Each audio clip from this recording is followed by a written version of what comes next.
الله أكبر السلام عليكم ورحمة الله السلام عليكم ورحمة الله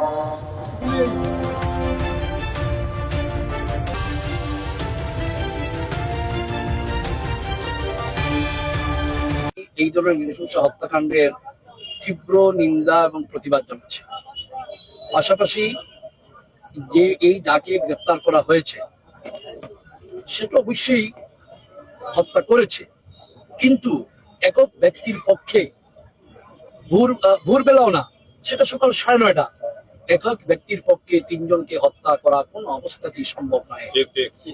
এখানে তার সাথে আরো ছিল, তারা ছিল প্রশাসন তাকে রিমান্ডে এনে জিজ্ঞাসাবাদ করে যতক্ষণ না তার সাথে কারা কারা ছিল এবং সাথে ছিল এবং সাথের পিছনে কারা, সবাইকে কিন্তু আইনের আওতায় নিয়ে না আসা পর্যন্ত নগরবাসী স্বস্তি পাবে না, বর্তমান সরকার প্রধান স্বস্তি পাবে না।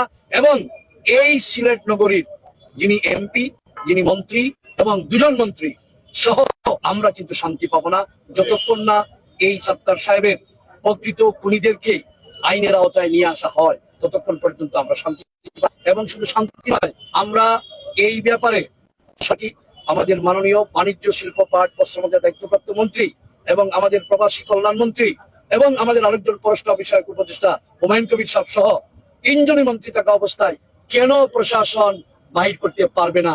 অবশ্যই বাহির করতে হবে।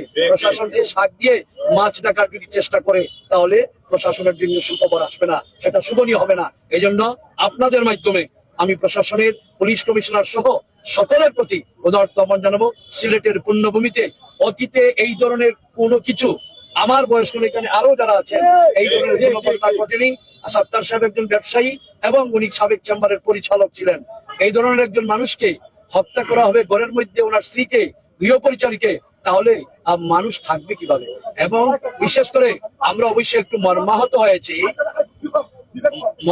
হয়েছে বিশেষ করে ওনার খুব সম্ভব ছেলের বউ সামাজিক যোগাযোগ মাধ্যমে একটি কথা বিএনপি সরকার এবং এই সরকার আসার পরে বিভিন্ন কথাবার্তা যেটি বলেছেন, আমার মনে হয় উনি সুস্থ মস্তিষ্কে বলেননি, এটা সঠিক না।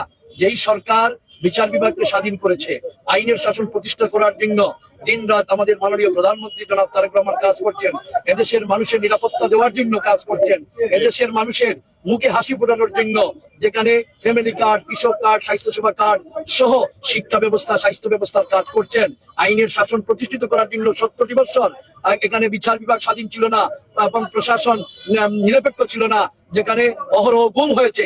এই সরকার আসার পরে আজ পর্যন্ত একটি গুম হয়নি, 6 মাস হয়েছে। যেখানে সরকার তৎপর আইনের শাসন প্রতিষ্ঠিত করার জন্য, সেই জায়গায় পরিবারের পক্ষ থেকে এই ধরনের বক্তব্য আমাদেরকে মর্মাহত করেছে, নগরবাসীকে মর্মাহত করেছে। তবে আমি এটাও বলি, উনি হয়তো স্বাভাবিক কারণে এত বড় একটা ঘটনা ঘটেছে, নিজের যে আবেগ, নিজের যে ক্ষোভ সেটা হয়তো উনি নিজে কন্ট্রোল করতে পারেন না, সেজন্য হয়তো এটা স্লিপ অফ টাং হতে পারে। আমি আশা করি ভবিষ্যতে এই ধরনের ঘটনা যদি কখনো ঘটে, হুট করে কিন্তু সরকারকে দায়ী করবেন না। ঘরের ভিতরে সকালবেলা এসে এবং যে লোকটি আসছে সেই লোক কিন্তু এই বাসায় আসা যাওয়া করে এবং সেখানে কুরবানির টাইমে গরু টরু জবাই করে, সেই ধরনের মানুষ যদি আসে তাহলে সরকারের পক্ষ থেকে বাধা নিষেধ দেওয়ার তো কোনো কিছু নেই। তো যাই হোক, আমার শেষ কথা হচ্ছে, আবারও আপনাদের মাধ্যমে বলি যে এই বাবুল যাকে গ্রেফতার করা হয়েছে তাকে রিমান্ডে এনে তার সাথে জড়িত কারা, ওই দিন কারা সাথে ঘরের ভিতরে ঢুকেছিল, যা কারা তাদেরকে এই ধরনের প্ররোচনা দিল, প্ররোচনাকারীদের পিছনে কারা আছে, সকল কিছু যেন রিমান্ডে এসে সে বলে। আর যতক্ষণ পর্যন্ত সে ওইটা স্বীকার করবে না, প্রশাসন যেন তাকে প্রয়োজনে মাসের পর মাস রিমান্ডে রাখুক। গতকাল রাতে আমরা দেখেছি যে একটা মানুষের কাটা পাওয়া গেছে, এটা আসলে এটা আমি আপনাকে বলি, সেটা আমি রাত্রে দেখেছি।